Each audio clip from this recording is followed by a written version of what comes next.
I started my full-fledged preparation after I joined the Ultimate Assessment Program in February-March 2022 at Civils Daily. There is a 12-month strategy which I have done on Civils Daily platform only. I reached out to the Civils Daily team. Current affairs में Civils Daily. For Civils Daily, my mock interview with Civils Daily, I got a really good boost of confidence. Civils Daily. So these are some positive ethical keywords that I'll make sure comes in my answers. Otherwise, my answers would look very layman. Organizational loyalty versus rule of law. So you can actually start your case studies with such ethical dilemmas. If it is not asked, many people have told me that, concluding ethical answers is very, very difficult. Like you do not know what to conclude with, right? In GS papers, you can conclude with some government initiatives or some kind of a way forward. But here you cannot, right? So that's why a list of conclusion is very, very important. And you can actually repeat these conclusions in multiple answers as well. So what are the principles of internationalism? Non-aggression, non-interference. Why Russia-Ukraine war is wrong? Why? Because the principle of non-aggression or non-interference, according to the internationalization, this particular conclusion that it takes a lifetime to build a reputation, takes a breath to ruin it. If an action of yours is at the cost of your reputation, then it will ruin your entire effort. After looking at the syllabus and the PYQs, identify them and then make a list of all the possible theories and perspectives under it, so that when you actually generate an argument, you can support that argument with your theories. Hello everyone, I'm Sri Lakshmi. I've qualified UPSC Civil Service Examination 2023. In this video, I'll be talking about how to make GS4 notes, which is one-pager notes specifically. GS4 is quite different from the other three GS papers. There are two sections in GS4. Section A consists of all the conceptual questions, which are the 10 marker ones, and section B consists of the case studies, which are 20 markers. And the approach is also different. But one thing is constant, that is usage of ethical keywords in both the section A answers and the case study answers, right? So here I have made a list of positive and negative ethical keywords like homo mensura, eudaimonia, reflective thinking, magnanimous individual, golden mean. So these are some positive ethical keywords that I'll make sure comes in my answers. Otherwise, my answers would look very layman, right? So that I need to make my answers stand out, and it needs to be different from all others, right? And it needs to look more ethical, right? Then again, these are the list of positive ones. Then I have a list of negative ones. So when I have a list of keywords like this, before the examination, like before I start writing the exam, when there is time to revise, like for the last minute revision, I can just go through these keywords and then I can, remember and recall better in my answers, right? So this is the importance of a list of ethics keywords, right? Then you must also have a list of ethical dilemmas. This is more useful when it comes to case studies, because in case studies, they either directly ask what is the ethical dilemma in this particular case study, or if not, you can also include ethical dilemmas to actually showcase a different angle, right? Here, again, you can see the first one, like sustainability versus righteousness, means versus end, organizational loyalty versus rule of law. So you can actually start your case studies with such ethical dilemmas if it is not asked separately. So this is very, very useful. Again, you can use it in your 10 marker, the section A part as well, showcasing that if there is any, they can directly ask what are the ethical dilemmas in public services, right? What is the ethical dilemma a person faces in their private life or something like that. So when such kind of question comes, you can directly quote these kind of ethical dilemmas. So there needs to be a list of them, right? Then on the right-hand side, you can see a list of conclusions.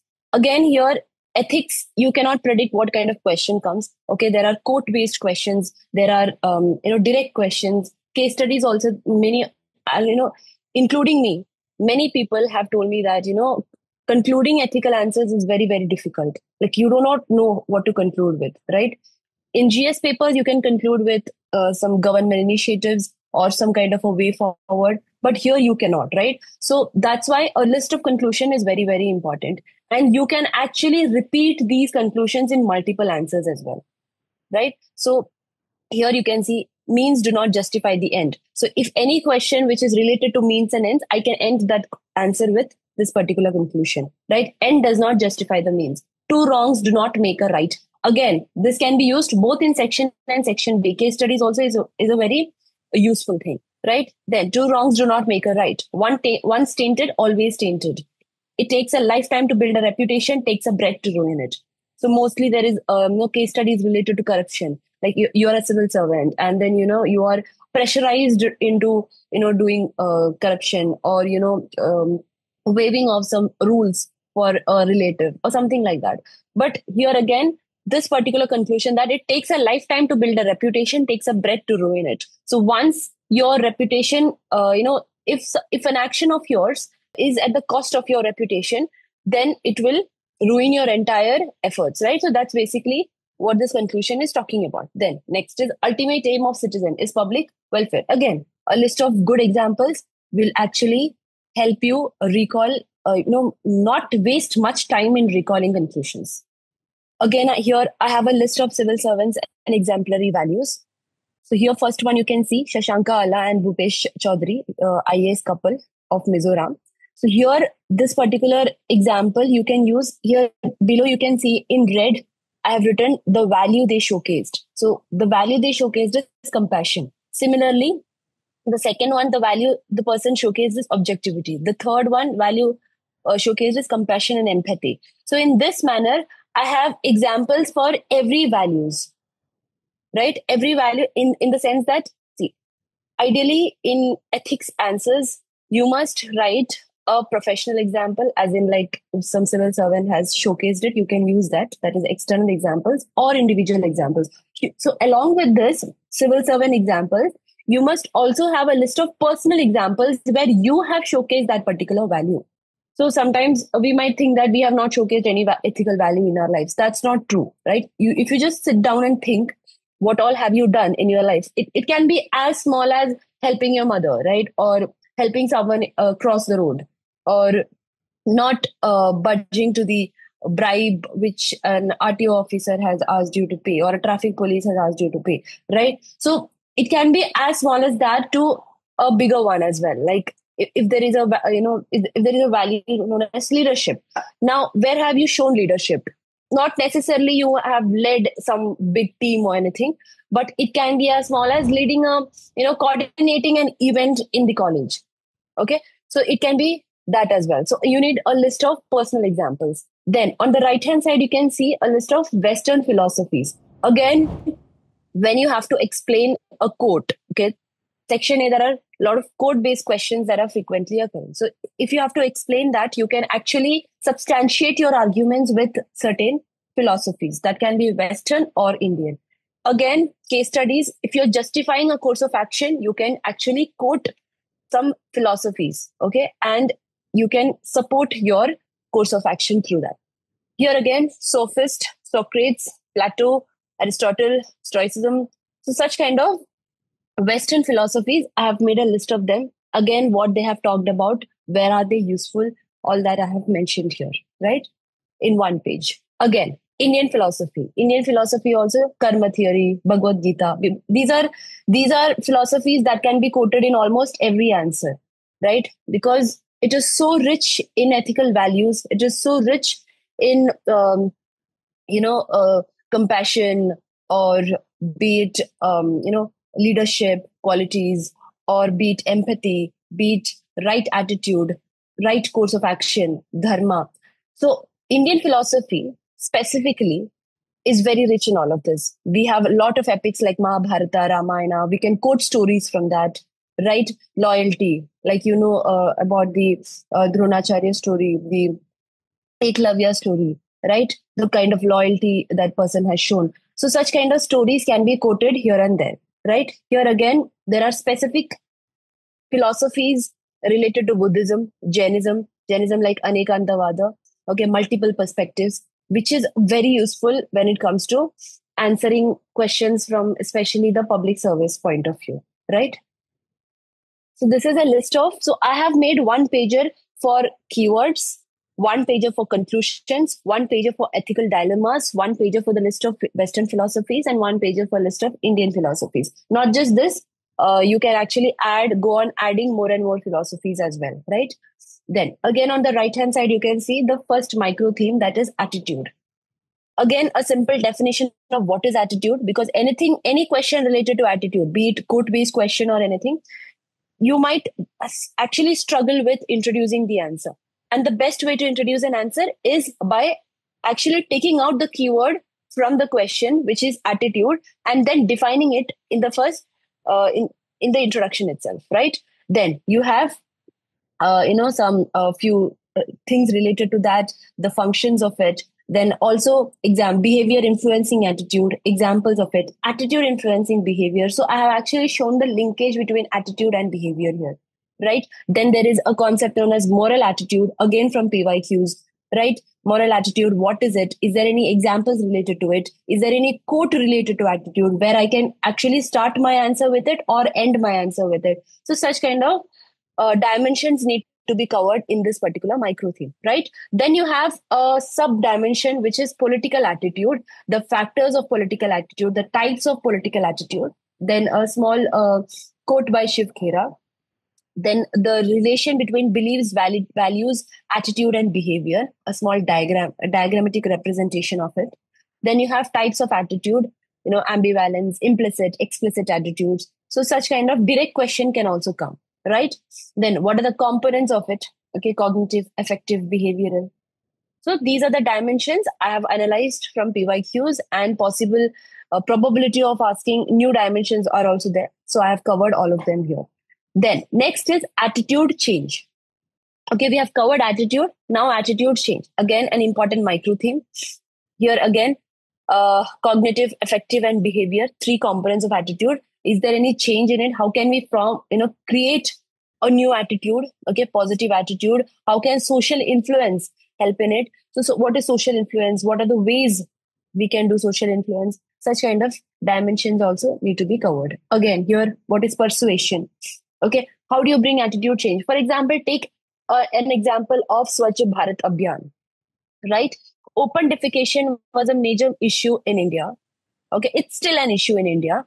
And this is because of intrinsic attitude of people, right? People don't mind littering outside or, doing open defecation outside because they do not, their attitude is negative in nature. So what can we bring this change? So in Swachh Bharat Abhiyan, you can see there were a lot of push towards, persuasion or social influence, bringing in celebrities, making people, more accountable to their actions when it comes to littering and open defecation. So such kind of, you can actually apply such kind of, topics like social influence and persuasion in your schemes as well, welfare schemes as well, right? Here, you can see the strategies adopted. You can use strike ego defense code. So it's actually, question can be like, how can you bring attitude change in people?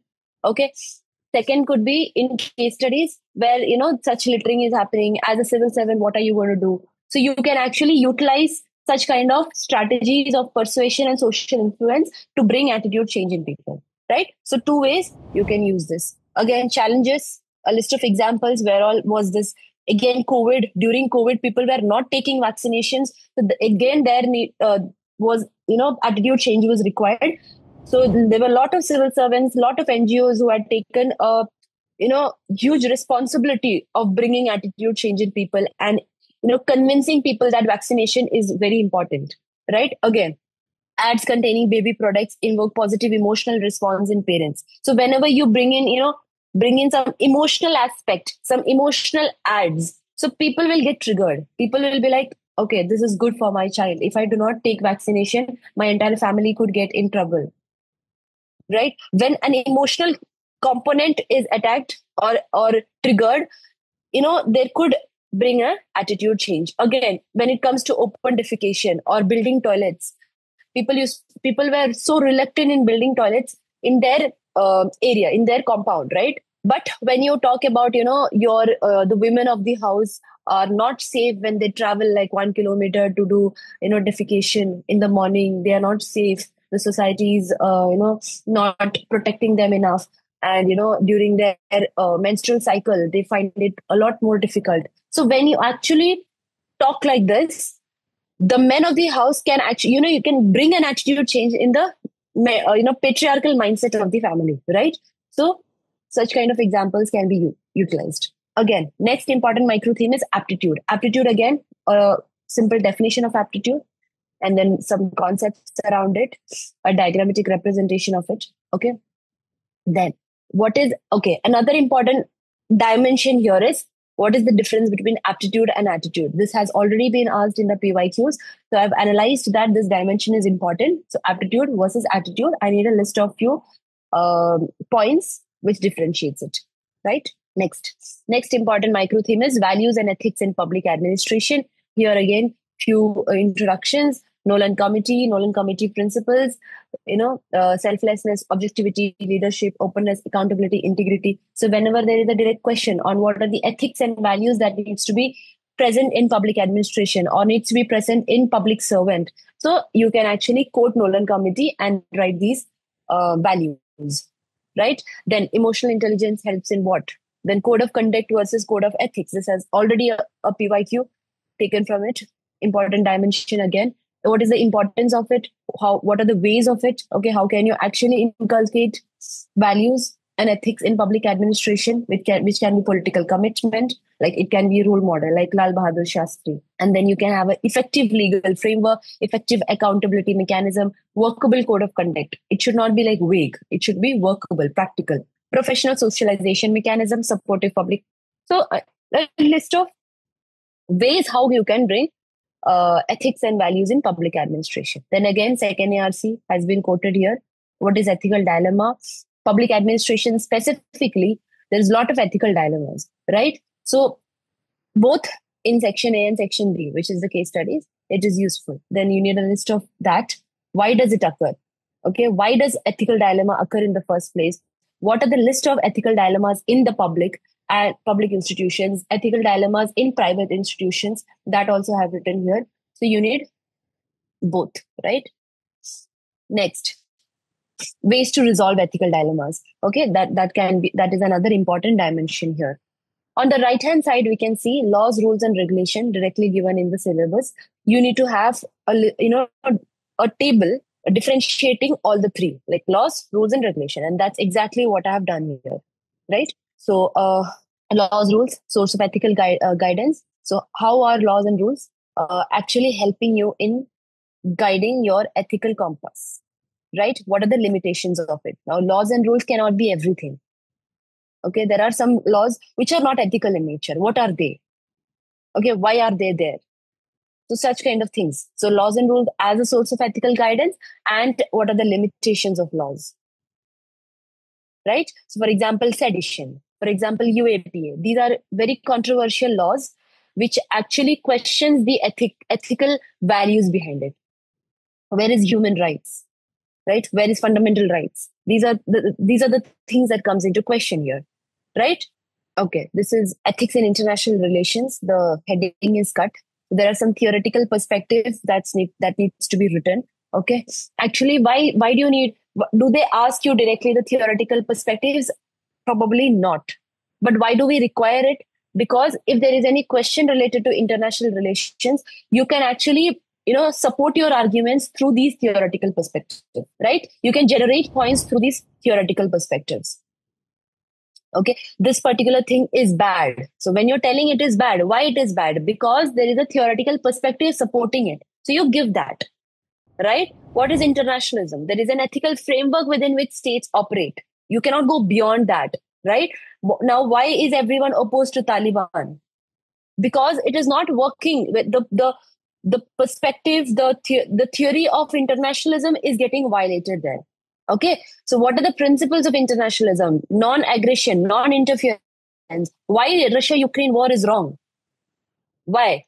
Because the principle of non-aggression or non-interference, according to the internationalization, is getting violated, right? The principles of just war is getting violated. Keeping of international agreement and treaties is important, right? Code of treatment of ambassadors is important. So you can actually support your arguments through these theoretical perspectives. Right? Then a list of issues. Okay, national interest versus morality. Now there is a refugee crisis. Now Rohingya Muslims have come into India. Right? What do we do with them? Do we just push them back? You cannot push them back because there is persecution happening in Myanmar. Right? But you cannot keep them in India as well because of our national interest. There is problems, demographic changes in our own state. There is a threat of terrorism as well. So what do we do? So this is the dilemma in international relations, right? Again, protectionism, isolationism. Are these right or wrong? Atmanirbhar program wrong? Is it wrong to prioritize our domestic needs or domestic market first? Right? So these are the kind of dilemmas, and you can actually quote real examples from international relations. The GS2 IR, the current affairs which you're reading, you can actually quote them in this as well. Right? Then ethical issues in foreign aid. Okay? Foreign aid, again, here we have given aid. We even now every year, in our budget, we allocate few funds to the neighboring countries, right? To Bhutan, Nepal, Sri Lanka. So we do this regularly. Now, even if there is any crisis in Sri Lanka, we have given them credit, right? If there is something wrong happening in anywhere in our neighborhood, we give them political aid or we give them financial aid, right? So is it ethical? What are the ethical issues related to it? Now just imagine giving foreign aid, giving financial aid to Pakistan. Now Pakistan is very, very infamous for state-sponsored terrorism, right? So once you give them money, what is the guarantee that they'll not use it for state-sponsored terrorism? So it's like you're fueling terrorism against yourself. So that's again an ethical issue here. Right? Now, what are the reasons to provide aid? Why should we provide aid in the first place? What are the types of aids? It can be, bilateral. It can be multilateral. It can be tied, like China, which is doing through BRI. Then it can be a project. It can be military. It can be voluntary, right? So there are types of foreign aids as well. Then you have a list of ethical issues, right? Then India's ethics in IR, that is also very important. So whenever there is some issues going on in international relations, so actually you can quote what India follows in international relations. What is India's ethics? Like Panchsheel or NAM or Vasudhaiva Kutumbakam. Or these are the ethics India follow in international relations, right? Next important micro theme is corporate governance. Here again, what is corporate governance according to Naresh Chandra Committee? Okay, what all does it include? What are the stakeholders and shareholders, employees, management, customers, government, society at large? So whenever you have to generate points, you can actually think in stakeholder approach and generate points, right? Then there is a small diagram that corporate governance is a balance of what? Morality, profitability, environmental sustainability, legality, social sustainability, right? Then again, Gandhi's 7 sins. Out of that, commerce without morality is very, very applicable in corporate governance. Then there are examples of corporate governance going wrong, like 2009 global financial crisis or collapse of Satyam and Kingfisher, right? These are corporate governance gone wrong. Then again, importance of corporate governance, a list of that. Then next important dimension is ethical theories. Okay, good ethics is good business, corporate citizenship, Aristotle's approach, Kantian deontology. So it's basically you can support your arguments with these ethical theories, or you can support your course of action in the case studies with these ethical theories. Okay, I think I'm clear here. Then again, principles. Okay, principles according to OECD, what all consist? What are the principles underlying corporate governance? Spirit of cooperation, human dignity, respect the stakeholders, contribute to social economic development, and so on and so forth, right? Then you need a list of negative examples, okay, a list of positive examples, and the measures that can be taken, a small Carroll's CSR pyramid that can be drawn in your conclusion. That's it. Most of your dimensions are covered here, right? Then again, on the right hand side, you can see Citizens Charter. Citizens Charter, there was a beautiful quote by Gandhiji, which is, a customer is the most important visitor on our premises. He is not dependent on us. We are dependent on him. He is not an interruption on our work. He is the purpose of it. He is not an outsider on our business. He is part of it. We are not doing him a favor by serving him. He is doing a favor by giving us an opportunity to do so. So this particular quote by Gandhiji rightly reflects the essence of Citizens Charter, right? So if any question comes on Citizens Charter, I can actually start or conclude my answer with this particular quote. It's a very beautifully written and captures the real essence of Citizens Charter, right? Now, again, I have a small definition of Citizens Charter. essential components of Citizens Charter according to second ARC? What are the 6 principles governing Citizens Charter? What are the positives of it? What are the negatives of it? Okay, challenges of it. And then what are the suggestions, way forward according to second ARC? Now, Citizens Charter is also present in GS2, right, under governance. So again, there you need to have a more governance perspective. Here you need to have a more ethical perspective, right? So reduction in corruption, some effective and efficient public service delivery, equal treatment to all, not elitism. So these are like ethics, right? So again, here there is in GS4 Citizens Charter, you need to be more ethical. You need to use more ethical keywords. And in GS2, you need to use more governance and administration related keywords, right? Then again, what are the preconditions according to World Bank? Then you have Sevota model, which can be adopted. Then what are the good examples like Passport e-Seva, Pragati Portal, CP Grams? So these are some good examples, right?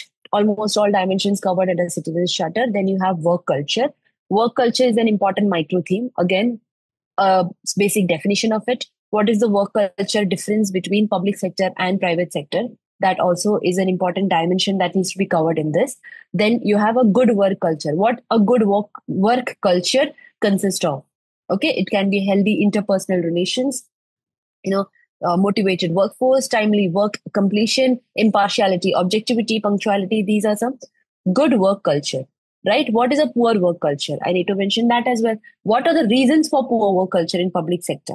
Okay, bureaucratic apathy, no performance evaluation, lack of rewards, strict following of rules, merit given no due importance, poor training, resource crunch, job security. So it's basically reasons for poor work culture in public sector, because unfortunately government, there is a notion attached to government offices that they don't work on time, they do not work effectively, they make you run here and there, right? That is because of the poor work culture. Now, that is what exactly they are asking. Like I've written here, what are the reasons for it, right? What are the ways to improve it? So these are some important dimensions under work culture. Then again, what are the private sector practices that actually make their work culture much, much better? Okay, what are some success stories like Passport Seva Kendra, ISRO, Ahmednagar, there was a case study. So these are some success stories. Then again, what are the government initiatives to improve work culture? Okay, Mission Satyanishtha by Indian Railways is also a model that can be adopted throughout, right? Again, people define an organization and an organization defines its people. Hence, work culture has to be improved and transparency brought about. So this was by Honorable Railway Minister, and you can actually use this quote in your conclusion as well, right? Then again, right-hand side, you can see a list of examples which can be used both in ethics and essay. Now, the good part of studying for examples in ethics is that you can use it in your essays as well, right? Because most of the kind of topics you see nowadays in essays are philosophical in nature, and that's why the examples are relevant there as well. Now, I just mentioned the Eklavya story. That is a very important, it reflects the values of perseverance, belief, dedication, loyalty. Okay, then Dhritarashtra, okay, Draupadi, Buddha story, Bhagavad Gita, Nishkam Karma. Okay, then you have multiple such examples where you can quote in your ethics answer and both essay. So this was all about ethics. So again, ethics you cannot have like it is difficult compared to all the other 3 GS subjects because the kind of questions are a little complex in nature. So what we can do is you can have a list of, like I showed you, a list of keywords, list of examples, list of conclusions, list of introductions, and you can have a list of philosophies, theories in a particular micro theme. Like identify the micro themes after looking at the syllabus and the PYQs, identify them, and then make a list of all the possible theories and perspectives under it, so that when you actually generate an argument, you can support that argument with your theories. Okay, so this is all it for GS4. I wish you all the best for your preparation ahead. Thank you so much.